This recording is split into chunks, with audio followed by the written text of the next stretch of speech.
How to play the ghost with your friends. Hello everyone, this is Max. Welcome back to another tutorial video. So let's start without wasting any time. Also make sure to watch this video till the end. First of all, open up your Play Store. Now at the bottom right corner, tap on the search icon. Now simply tap on the search bar and now type the ghost. Now click on search. Now tap on the ghost multiplayer horror. Now make sure to update to the latest version. After updating, simply tap on play. Now wait for some time.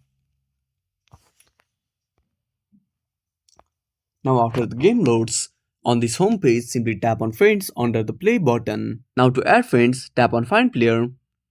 Now enter the player ID and click on find. Now once you search for the player, simply tap on the add button to add friends. Now on the friend list, simply tap on the plus icon to create a lobby and tap on the start game to play with them.